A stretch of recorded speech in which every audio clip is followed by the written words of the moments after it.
وأقيموا الصلاة وآتوا الزكاة واركعوا مع الراكعين وقال رسول الله صلى الله عليه وسلم من صلى لله 40 يوما في جماعة يدرك التكبيرة الأولى كتب له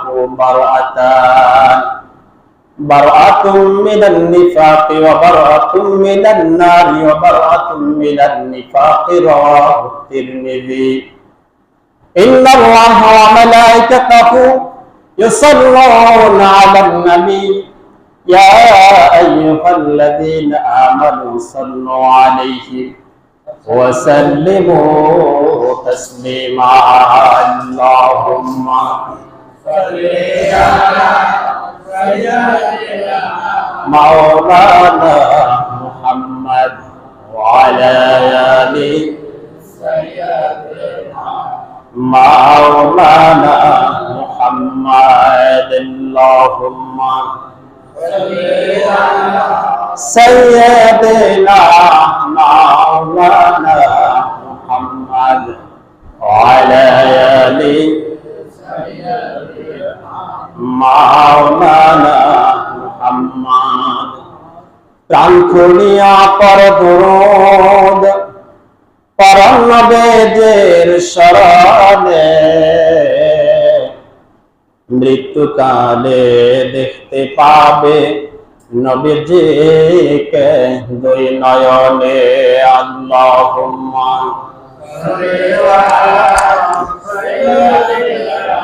মাওলানা মুহাম্মদ ওয়া আলা আলি মাওলানা মুহাম্মদ আল্লাহুম্মা সাল্লি আলা سيدنا مولانا وعلى آل سيدنا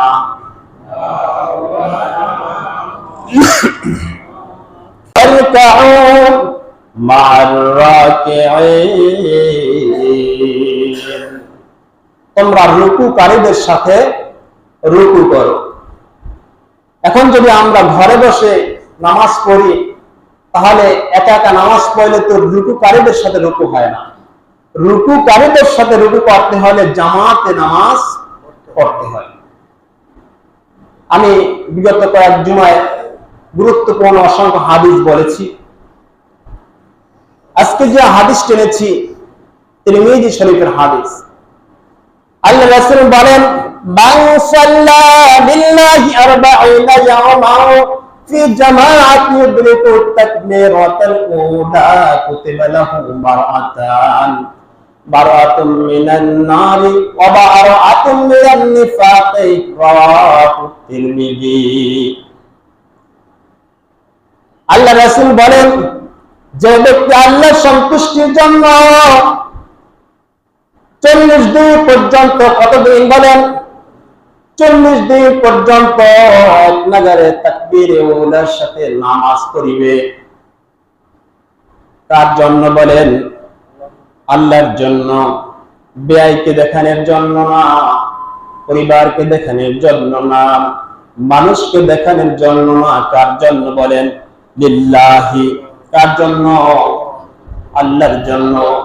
জুমার দিনে অনেকে পরিবারের ধাবরে চলে আসে মসজিদে, অনেকে চিন্তা করে যদি আমি মসজিদে না যাই মানুষ ভাববে আমি নামাজ পড়ি না, এই জন্য মসজিদে আসে। মূলত এই নামাজ ইনি হচ্ছেন নামাজি না, প্রকৃত ভাবে নামাজি যিনি, তিনি একমাত্র আল্লাহ সন্তুষ্টির জন্য মসজিদে আসবে। আর 40 দিন পর্যন্ত, কয়দিন? 40 দিন পর্যন্ত এক নাগারে ফি জামাআতের সাথে নামাজ আদায় করবেন। আল্লাহ তাআলা তাকে 2টি পুরস্কার দান করবেন। কয়টি পুরস্কার বলেন? 2টি পুরস্কার দান করবেন। বারাআতুম মিনান নার ওয়া বারাআতুম মিনান নিফাক। আল্লাহ তাআলা তাকে পুরস্কার দান করবেন, জাহান্নাম থেকে মুক্তি দান করবে। বলেন সুবহানাল্লাহ। কি থেকে বলেন? জাহান্নাম থেকে মুক্তি দান করবে। বারাআতুম মিনান নার, তাকে মুক্তি দেওয়া হবে জাহান্নাম থেকে। আর বারাআতুম মিনান নিফাক, এবং তার ভিতর যে কপটতা আছে, মুনাফিকি আছে, এই মুনাফিকি থেকে আল্লাহ হেফাজত করবে। বলেন সুবহানাল্লাহ। আমরা তো মসজিদে আসিয়া তাকবীরে উলা ছুটিয়ে ফেলি। ইমাম সাহেব যখন আল্লাহু আকবার বলে দাঁড়াবে, মুসল্লিরা সাথে সাথে দাঁড়িয়ে যাবে আল্লাহু আকবার বলে। মাঝখানে আর কোনো কথা নাই। মাঝখানে কি নাই বলেন? কোনো কথা নাই। মাঝখানে কোনো কালাম নাই, কোনো দোয়া নাই, কোনো নিয়াত নাই। নিয়াত নাই বলতে ওই নিয়াত যে পড়তে পড়তে আমরা সময় নষ্ট করি, সেরকম নিয়াত মাঝখানে না। তাকবীর ওলা হচ্ছে ইমামের সাথে সাথে সে কি বলবে? ইমাম বলবে আল্লাহু আকবার, মুসল্লিও বলবে আল্লাহু আকবার। ইমামের আগে না, ইমামের পরে। এর পাশে আমরা বলি ইন্নী ওয়াজজাহতু ওয়াজহিয়া লিল্লাযী ফাতারাস সামাওয়াতি ওয়াল আরদ হানিফা ওয়া মা আনা মিনাল মুশরিকিন। এই মাঝখানে যে অনেক সময় আমরা কাবার করি, এই কাবার করা যাবে।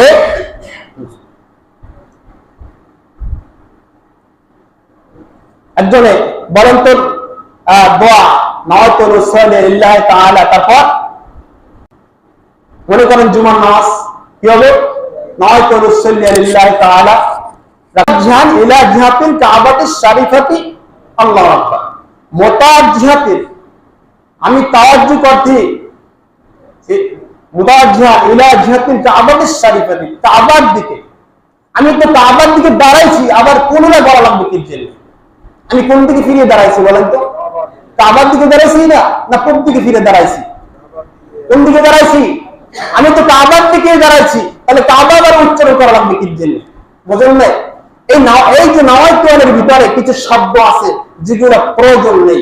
আমি ফতোয়ার কিতাব দেখেছি এ ব্যাপারে। আমি মুফতিয়ান কেরামের কাছে জিজ্ঞাসা করেছি যে এই যে দোয়াটা, এটা বলার কতটুকু প্রয়োজনীয়তা, তখন তারা ফতোয়ার কিতাব আমার কাছে পাঠিয়ে দিয়েছে। আমি সেখানে দেখেছি যে এই নাওয়াইতুল এটা বলার প্রয়োজন নাই। তারপর ওখানে ইলা জিহাতিল কাবাতিশ শরীফাতি, এগুলো বলার কোনো প্রয়োজন নাই। এখানে অনেক কিছু আছে যেগুলো অপ্রয়োজনীয়, অথচ আমরা সেগুলো পড়িয়া আমরা কি তাকবীর উলা ছুটিয়ে ফেলছি। তাকবীর উলা ধরতে পারি না। আমাদের তাকবীর উলা অধিকাংশ মানুষ হয় না, শুধু নাওয়াইতুল সল্লিয়া বলার কারণে। পাশে রয়েছে ধর্মাজি মাদ্রাসা, সেখানে আমি মুহতামিম সাহেবের কাছে জিজ্ঞাসা করেছি, সে বলছে অপ্রয়োজন। সে নামাজে দাঁড়িয়েছে, আল্লাহু আকবার বলে, বাস তার নিয়ত হয়ে গেছে। সে আল্লাহু আকবার বলে, জুমার নামাজে দাঁড়িয়ে গেছে, তার কি হয়ে গেছে বলেন? নিয়ত হয়ে গেছে। আমরা তাকবীরে উলার সাথে নামাজ পড়ব। তাকবীরে উলার সাথে নামাজ পড়তে হলে ইমাম সাহেব যখন আল্লাহু আকবার বলে দাঁড়াবে, সে সাথে সাথে আল্লাহু আকবার বলে দাঁড়িয়ে যাবে। দুইটি পুরস্কার বলেছি, একটা হচ্ছে জাহান্নাম থেকে মুক্তি দিবে এবং মুনাফিকি থেকে মুক্তি দিবে। বলেন সুবহানাল্লাহ। একদিন এক লোক মসজিদ থেকে বের হলো, যে দেখতেছি সামনে জর্জর জর্জর করে এক মুরব্বী কাঁদতেছে। সেও নামাজ পড়ে বের হয়েছে। সেও কি করছে বলেন? দুইজনে একই সাথে নামাজ পড়ে বাড়াইছে, কিন্তু একজনে জর্জর করে কাঁদতেছে। তখন মুরব্বীকে জিজ্ঞাসা করা হলো যে আপনি জর্জর করে কাঁদছেন কারণ কি? নামাজ পড়ে বাড়াইলেন, আপনিও বাইরেলেন, আমিও বাইরেলাম, আপনি কাঁদতেছেন কেন?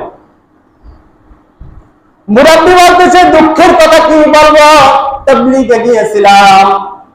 তাবলীগের মুরব্বী আলোচনা করেছেন যে ব্যক্তি 40 দিন পর্যন্ত জামাতে তাকবীরে উলার সাথে আল্লাহ সন্তুষ্টির জন্য নামাজ পড়বে, তাকে জাহান্নাম থেকে মুক্তি দেওয়া হবে, সে জান্নাতে প্রবেশ করবে। বলেন সুবহানাল্লাহ।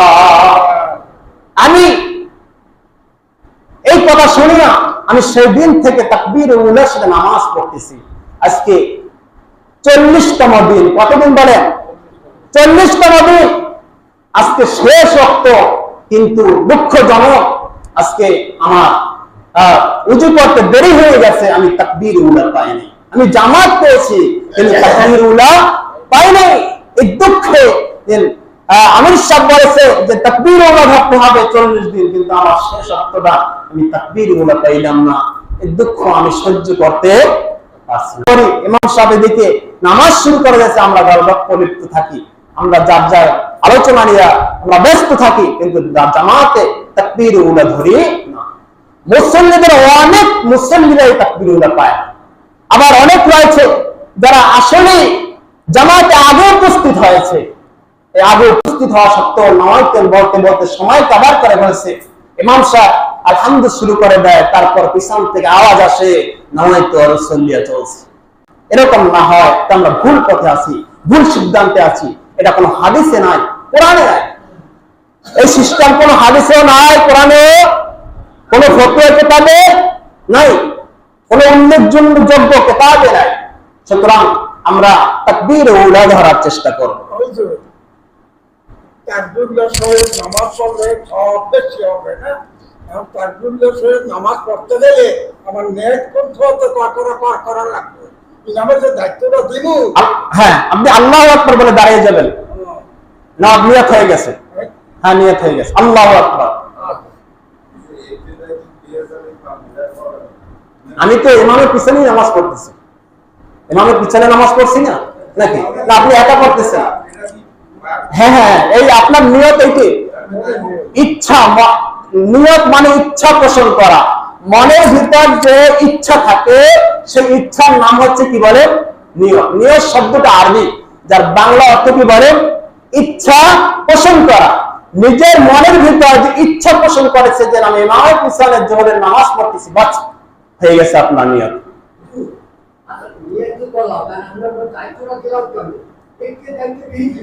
আপনি হ্যাঁ, আপনি আমার পিছনে নামাজ পড়ছেন না? আপনি তো ইমামকে সূরা দিয়ে নামাজ পড়ছেন, তাই না?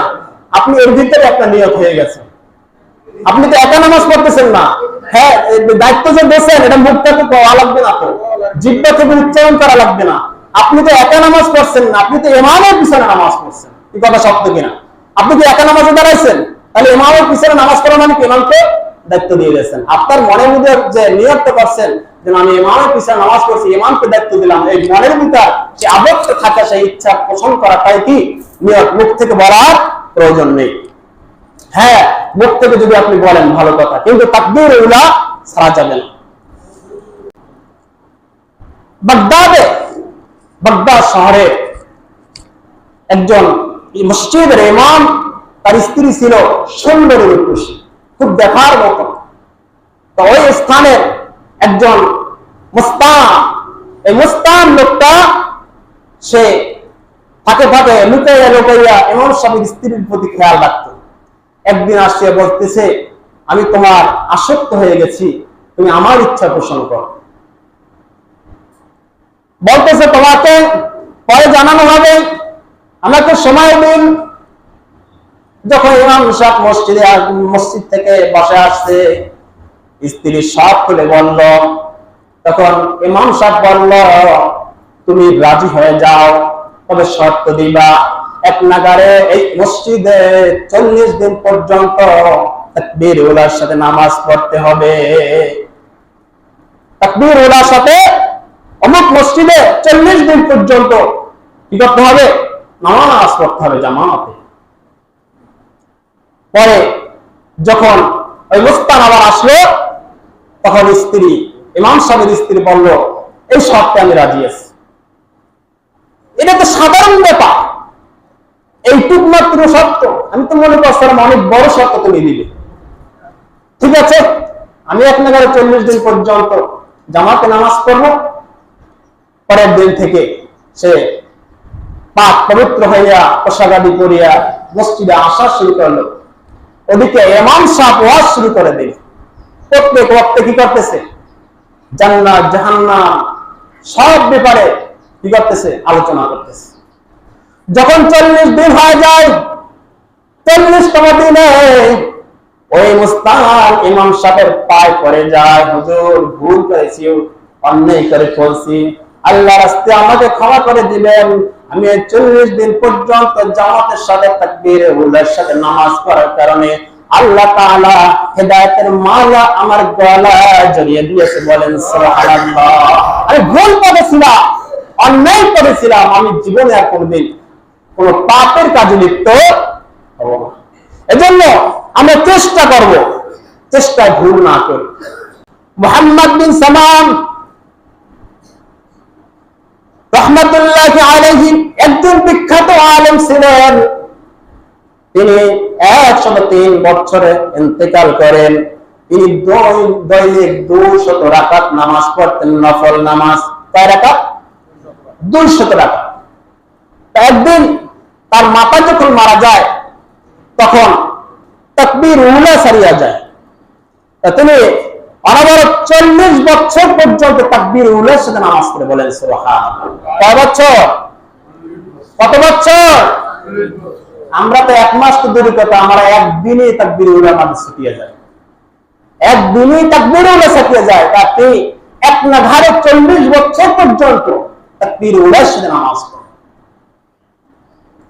এর ভিতরে আরেকদিন তার মা মারা যাওয়ায় তার তাকবীর উলা পায় নাই, জামাতে নামাজ পড়ছে কিন্তু তাকবীর উলা পায় নাই। আরেকদিন তার নামাজ এরকম তাকবীর উলা নামাজ পায় নাই, নামাজ পড়তে পারে নাই জামাতে। চিন্তা করলো যে আজকে জামাত ধরতে পারলাম না, এত বড় সওয়াব থেকে আমি মাহরুম হলাম, না হতে পারে না। জামাতে নামাজ পড়লে একটা হাদিসে আছে 25 রাকাতের সওয়াব। এক রাকাতে কয় রাকাত? 25 রাকাত। আরেক হাদিসে আছে 27 রাকাতের সওয়াব। তো ওই হাদিস অনুপাতে চিন্তা করলো যে না, আমি আমার এই ওয়াক্তের নামাজটা আমি 25 বার পড়বো। কতবার? কতবার পড়বো? আমি 25 বার পড়বো। এই চিন্তা ভাবনা করে তিনি নামাজ বারবার দোহরাইয়ে পড়তেছে। 25 বার নামাজ পড়লেন। এক ওয়াক্তের নামাজ তিনি 25 বার পড়লেন। 25 বার পড়ার পর তার মধ্যে একটু নিদ্রা আসলো, তিনি ঘুমিয়ে গেলেন। স্বপ্নে দেখতেছেন কে যেন আসলো, আসিয়া বলতেছে, হে মুহাম্মদ বিন সামা, তুমি এক ওয়াক্তের নামাজ 25 বার দোহরাইলা জামাত তরক করার কারণে, কিন্তু তুমি যে ফেরেশতাদের আমিনে অংশগ্রহণ করতে পারলা না, এর কি করবা? তুমি সওয়াব পাওয়ার জন্য 25 বার নামাজ পড়লা, এক ওয়াক্তের নামাজ বুঝলাম, কিন্তু জামাতে নামাজ পড়লে যখন আমিন বলা হয় তখন ফেরেশতারা সবাই আমিন বলে, বলেন সুবহানাল্লাহ। ফেরেশতারা কি বলে? আমিন বলে। এই ফেরেশতারা আমিনের সাথে যার আমিন মিলে যায়, আল্লাহ তাআলা তার নামাজকে কবুল করে নেয়, বলেন সুবহানাল্লাহ। তার পিছনের গুনাহগুলোকে আল্লাহ মাফ করে দেয়। এটার কি করবা? তুমি তো ফেরেশতার আমিন পাইলে না। আল্লাহু আকবার, আল্লাহু আকবার। বোঝা যায় একা একা নামাজ যদি 25 বার কেন 500 বারও করেন, কিন্তু জামাতের উপযুক্ত না, জামাতে উপযুক্ত না। জামাতে পড়লে যে সওয়াব, সেই সওয়াব আপনি পাবেন না। যে মর্তবা রয়েছে সেই মর্তবায় উন্নত হতে আপনি পারবেন না। এজন্য আমরা কি করব? এই যে চেষ্টা করে হলেও জামাতে নামাজ পড়ব। রশিদ আহমদ গঙ্গোই রাহমাতুল্লাহি আলাইহি তিনি সফরে যাচ্ছেন, জাহাজে উঠিয়া সফরে রওনা দিচ্ছেন। সফরে যাওয়ার সময় নামাজের ওয়াক্ত হয়ে যায়। জাহাজের মধ্যে শত্রু দিয়ে ঘটতেছে যে কোন লোক পাওয়া যায় কিনা জামাতের সাথে নামাজ পড়ব, কিন্তু তন্ন ঘুরিয়াও একজন মুসলমান পাইতেছেন না। তিনি চতুর্দিকে ঘটতেছেন, টোটাল জাহাজে ঘটতেছেন। একজন খ্রিস্টান ব্যাপারটা খেয়াল করলো যে লোকটা খুব চিন্তিত মনে হয়, একটু ঘুরতেছে, কারণটা কি? বারবার সে ঘটতেছে, খুব চিন্তার ছাপ, কি জানি খুঁজতেছে। সে সামনে অগ্রসর হয়ে রশিদ আহমদ গঙ্গোই রাহমাতুল্লাহি আলাইহি বলতেছেন, আচ্ছা আমি আপনাকে একটা প্রশ্ন করার চাই, আপনি কি উত্তর দিবেন? বলে কি প্রশ্ন? বলে আপনার চেহারায় চিন্তার ছাপ, আপনি কাকে খুঁজতেছেন? আপনি চতুর্দিকে বারবার বারবার ঘুরতেছেন, বুঝলাম না, ব্যাপারে আমার কাছে একটু বলবেন। রশিদ আহমদ গঙ্গাই রহমাতুল্লাহি আলাইহি বলতেছেন, কি বলবো তোমার কাছে? বললে কি হবে? তুমি তো মুসলমান না, কি হবে? আমার মনের কষ্ট তোমার কাছে বললে কি হবে? লোকটা বলতেছে, আপনি খুলে বলেন, হয়তো আমিও প্রয়োজন মিটাইতে পারি। তখন বলতেছি, আমি এক নাগারে দীর্ঘদিন পর্যন্ত 38 বছর পর্যন্ত, কতদিন বলেন? 38 বছর পর্যন্ত তাকবীরে উলার সাথে জামাতে নামাজ পড়ি। এই 38 বছরের ভিতর আমার তাকবীরে উলা কখনো হয় নাই। কিন্তু আজকে ভ্রমণের সময়, সফরে যাওয়ার সময় কোন মুসলমানকে খুঁজে পাচ্ছি না, আমি কাকে নিয়ে আমি তাকবীরে উলার সাথে নামাজ পড়ব? তখন খ্রিস্টান লোকটা বলতেছে, আমি আপনার সাথে নামাজ পড়তে পারি। বলে তুমি তো একজন খ্রিস্টান, তোমার তবে মুসলমান হতে হবে। তখন খ্রিস্টান লোকটি বলল, হুজুর আমাকে মুসলমান বানিয়ে নিন, আমি আপনার ইচ্ছা পূরণ করব। বলে মুসলমান হলে তুমি অবশ্যই আমার সাথে নামাজ পড়তে পারবে। তারপর বলে উঠল, আশহাদু আল্লা ইলাহা ইল্লাল্লাহু ওয়াহদাহু লা শারীকা লাহু ওয়া আশহাদু আন্না মুহাম্মাদান আবদুহু ওয়া রাসূলুহু। গোসল করে লোকটা এরপর জামাতের সাথে নামাজ পড়ছে। বলেন সুবহানাল্লাহ। এই তাকবীরে উলার কারণে রশিদ আহমদ গঙ্গাইর সাথে একটা লোক হয়ে গেল, মুসলমান হয়ে গেল। আমাদের তো কোনো চিন্তাই নাই, নামাজ নিয়ে কোনো চিন্তা নাই, আর জামাত নিয়ে তো কোনো চিন্তাই নেই। জামাতে নামাজ পড়লে বাধা দিলে, জামাতে নামাজ পড়তে যদি কোনো মানুষ বাধা দেয়, তার বাধা গ্রহণযোগ্য না। এটা বুখারী শরীফের 616 নং হাদিস, যে হযরত হাসান রাহমাতুল্লাহি আলাইহি বলতেছেন যে মা যদি বলে তোমার জামাতে আজকে যাওয়ার দরকার নেই, ঘরে বসে নামাজ পড়ো, এবারে মা বলতেছে যে তোমার জামাতে আজকে যাওয়ার দরকার নেই, তুমি ঘরে বসে নামাজ পড়ো, তাহলে মায়ের অনুগত্য করাও যাবে না। কিসের হাদিস বলেন তো? বুখারী শরীফের 616 নং হাদিস। তাহলে এই ক্ষেত্রে মায়ের অনুগত্য করা যাবে না। একাকী নামাজ পড়লে আসলে নামাজ হয় কিনা? মান সামিআল মুনাদি ফালাম ইয়ামনাহু মান ইত্তাবাহি ওয়াদরুল ক্বালু ওয়া মান ওয়াদরু ক্বালা খাউফুন আও মারাদুন লাম তুকবাল মিনহু সালাতু আল্লাতী সাল্লা।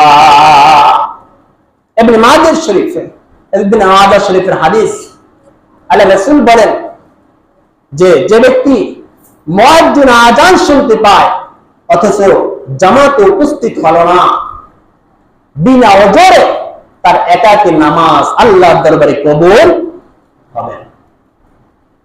কে বলছেন? রাসূল সাল্লাল্লাহু আলাইহি ওয়াসাল্লাম। কোন ব্যক্তি যদি মুয়াজ্জিন আযান শুনতে পায় আর জামাতে উপস্থিত হয় না, ওজর ছাড়া জামাতে গেল না, এমন লোকের নামাজ আল্লাহর দরবারে গ্রহণযোগ্য না। সাহাবায়ে কেরাম জিজ্ঞাসা করলেন, ওজর বলতে কি বোঝায়? আপনি কি বলতে চাচ্ছেন? কোন কারণে জামাত মাফ হবে, একা একা ঘরে বসে নামাজ পড়া যাবে? আল্লাহর রাসূল বলেন, ক্বালা খাউফুন আও মারাদ, যদি পথে সাপ থাকে, ভয় থাকে, কেউ তাকে মারবে, হত্যা করতে পারে, শত্রু আছে, তার জানের ভয় আছে, হিংস্র প্রাণী আছে, এমন ভয় যদি পথে থাকে, অথবা সে এত অসুস্থ হয়ে গেছে যে জামাতে যাইতে পারবে না, বেশি অসুস্থ। রাসূল সাল্লাল্লাহু আলাইহি ওয়াসাল্লাম তো যে দুইজনা ঘাড়ের উপর হাত দিয়া তারপর মসজিদে গেছেন, নিজে উঠে দাঁড়াইতে পারে না, হাঁটতে পারে না, দুইজনের ঘাড়ের উপর কি হাত দিয়া লুলাইতে লুলাইতে তারপর কোথায় গেছে? মসজিদে গেছে। আল্লাহ রাসূল তারপর বলতেছেন এমন অসুস্থ সে মসজিদ যাইতে পারে না বা জামাতে উপস্থিত হইতে পারে না, তাহলে সে একা একা নামাজ পড়তে পারবে। আর আমরা সাধারণ একটু ওজন থাকলেই আমরা মসজিদে আসি, এরকম না হয়, বরং আমরা সব সময় জামাতকে গুরুত্ব দিব, কারণ জামাতে নামাজ পড়লে আল্লাহ তাআলা তাকে জাহান্নাম থেকে মুক্তি দান করবে। হযরত আব্দুল্লাহ ইবনে মুবারক রাহমাতুল্লাহি আলাইহি ঘটনা, জামাতে নামাজ পড়লে তার নামাজ বেশি কবুল হওয়ার সম্ভাবনা আছে। আব্দুল্লাহ ইবনে মুবারক রাহমাতুল্লাহি আলাইহি বড় আলেম ছিলেন, বুজুর্গ লোক ছিলেন। আরাফাতের ময়দানে তিনি হজ্জে গেলেন, আরাফাতের ময়দানে যাইয়া একটু তন্দ্রা আসলেন, ঘুমিয়ে গেলেন। এমন সময় দেখতেছেন দুইজন ফেরেশতা আসমান থেকে নেমে আসছে। একজন আরেকজনের কাছে জিজ্ঞাসা করে, ভাই এই হজ্জে কত মানুষ উপস্থিত হয়েছে? তখন অন্য ফেরেশতা জবাব দেয়, এই হজ্জে 6 লক্ষ মুসল্লি আসছে। কত হাজি বলেন? 6 লক্ষ হাজি উপস্থিত। তখন অন্য ফেরেশতা বলতেছে, এই 6 লক্ষ হাজির মধ্যে, 6 লক্ষ লোকের মধ্যে কয়জন হজ আল্লাহ কবুল করবে? বলে 6 জন। কয়জন বলেন? 6 জন। 6 জনের হজ আল্লাহর দরবারে কবুল হয়েছে। ঘুম ভেঙে গেল, কি ব্যাপার? 6 লক্ষ মানুষ, তার ভিতরে আমি একজন নগণ্য। 6 লক্ষ মানুষের মধ্যে যদি 6 জনের হজ কবুল হয়, তাহলে আমি তো তার মধ্যে মনে হয় করিনি, কারণ আমার মতো গুনাহগার এই 6 জনের মধ্যে পড়তে পারে না। চিন্তায় পড়ে গেলেন, আমার হজ তো বিফল গেল, তাহলে কি আমার হজ হলো না? আমার কেমন হজ হলো? মারাত্মক চিন্তায় পড়ে গেলেন। চিন্তা করতে করতে আবার একটু তন্দ্রা আসলো, আবার ঘুমিয়ে গেলেন। আবার দেখতেছেন ওই দুজন ফেরেশতা আবার উপর থেকে নিচে নেমে আসছে, আসিয়ে বলতেছে, আচ্ছা বুঝলাম তো, 6 লক্ষ মুসল্লি এখানে উপস্থিত হয়েছে হজ করার জন্য, 6 জনের হজ তো কবুল হলো, বাকি হাজিদের অবস্থা কি? বাকি লোকদের হজের অবস্থা কি? তাকে আল্লাহ কবুল করবে না? তখন বলল, আল্লাহ পাক রব্বুল আলামিন বলেন, তিনি রহমানুর রহিম। আল্লাহ তাআলা এই 6 জন হাজির হজ্জের উসিলা করে 6 লক্ষ লোকের হজকে কবুল করে নিয়েছে। কয়জন? 6 জনের উসিলা 6 লক্ষ লোকের হজ কবুল। ঠিক যদি আমরা এখানে আসি, মসজিদ ভরা লোক, তার ভিতর একজন যদি খাস বান্দা থাকে, একজন যদি ভালো মানুষ থাকে, একজনের নামাজকে যদি আল্লাহ কবুল করেন, এই একজনের নামাজের উসিলা করে প্রত্যেকের নামাজকে আল্লাহ কবুল করতে পারে কিনা বলেন? অবশ্যই পারেন। এই জন্য মনের ভিতর যদি আবেগ থাকে, মন যদি অনুতপ্ত থাকে গুনাহের জন্য, অবশ্যই আল্লাহ পাক রব্বুল আলামিন আমাদের নামাজকে কবুল করে নেবেন। এজন্য আমরা চেষ্টা করব 5 ওয়াক্ত নামাজ জামাতের সাথে আদায় করা।